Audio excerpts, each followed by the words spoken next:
Ռուսաստանը հնարավոր է լիակատար արգելք դնի երկրում արտադրվող ամբողջ վառելիքի արտահանման վրա։ Կառավարության եւ էներգետիկ ընկերությունների ղեկավարների հետ Վլադիմիր Պուտինը առաջին անգամ պաշտոնապես խոսել է երկրում վառելիքի լուրջ դեֆիցիտի մասին։ Այս պահին նավթավերամշակող գործարանները առավելագույն ներուժով են աշխատում։ Ներքին շուկա արդեն մուտք է գործել նախապես կուտակված վառելիքի պահուստային խմբաքանակը, պետք է գործենք պատասխանատու եւ կոկիկ։ Ռուսաստանից արտահանման լիակատար արգելքի տակ են բենզինը եւ ավիակերոսինը։ Պուտինը հայտարարել է, քննարկում են դիզվառելիքի արտահանման լիակատար արգելքի հարցը։ Փոխվարչապետ Նովակն էլ հունիսի 28-ին վառելիքի ներմուծման անհրաժեշտության մասին է հայտարարել։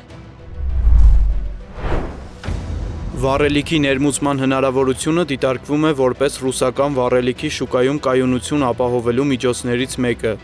Ներկայումս իրականացվում են երկու հիմնական միջոցառում, որոնց համար արդեն ստեղծվել են արտոնյալ հարկային պայմաններ։ Ուկրաինական հարվածների հետևանքով է Ռուսաստանում այս վիճակը ստեղծվել։ Կուրգանի մարզում օրինակ մեկ մեքենային 40 լիտր բենզին եւ 80 լիտր դիզվառելիք կարող են վաճառել։ Պենզայի, Օմսկի, Տյումենի, Նովոսիբիրսկի, Կուրսկի, Բելգորոդի եւ Բրյանսկի մարզերում եւս խիստ սահմանափակումներ են։ Ղրիմում բենզինի վաճառքը ընդհանրապես դադարեցվել է։ Ղրիմից կարող ենք գնալ Ռուսաստանի մայրցամաքային հատված, որովհետև այնտեղից թույլատրվում է 100 լիտր բենզին բերել, բայց գնային առումով մենք ենք տուժում։ Եվ վերջո պետք է հասնել այնտեղ ու հետ գալ։ Կամ ուղղակի պիտի մեքենատ թողես ու հասարակական տրանսպորտով շրջես։ Բաքս դատարկ է։ Իմ մեքենան գազով չէ, միայն բենզինով է աշխատում։ Չկա բենզին, չկա աշխատանք։ Կնստեմ տանը։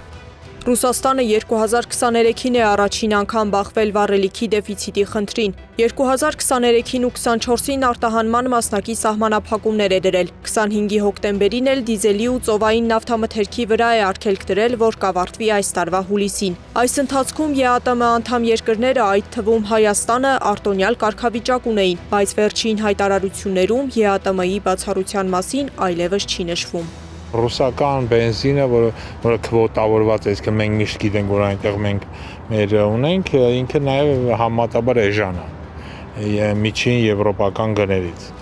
Հետևաբար ես չեմ կարծում, որ Հայաստան բենզինի դեֆիցիտ կլինի, բայց որ բենզինի գնի թանկացում կլինի, դա միանշանակ։ Պետք չէ բացառել նաև վատագույն սցենարը, ասում է փորձագետը։ Եթե Ռուսաստանի գործերը ավելի վատանան, ԵԱՏՄ արտոնությամբ քվոտա ունեցող երկրներ վառելիքի արտահանումը եւս կարող է դադարեցվել։ Այդ դեպքում Հայաստանը կբախվի լուրջ խնդրի։ 2025-ին վառելիքի 61%-ը մեր երկիր Ռուսաստանից է եկել։ Վիճակագրությամբ Ռուսաստանին հաջորդող երկրից Իրանից հայկական շուկան ներմուծվել է նավթամթերքի ընդամենը 6%-ը։ Բացառված չէ, որ նաև դեպի Հայաստան եկող նույնիսկ այդ քվոտավորված ասենք բենզին ու դիզվառելիքը լիովին կտրվի եւ սա իսկապես կբերի խնդիրներ Հայաստանի համար։ Սա կարող է որոշակի մեծացնել Ադրբեջանից ներմուծումների քանակը, ասում է փորձագետը։ Ադրբեջանական շուկան սակայն չի կարող լրացնել Հայաստանում դեֆիցիտի բացը։ Ադրբեջանն ինքը ունի վառելիքի խնդիրներ։ Չնայած մեծ քանակությամբ դիզվառելիք է արտադրում, բայց օրինակ պրեմիում բենզինն ինքն է ներկրում Ռուսաստանից եւ Միացյալ Էմիրություններից։ Սեդա Գյուրեղյան, Էդիկ Մալաքյան, Նոնա Գևորգյան, ABC Media։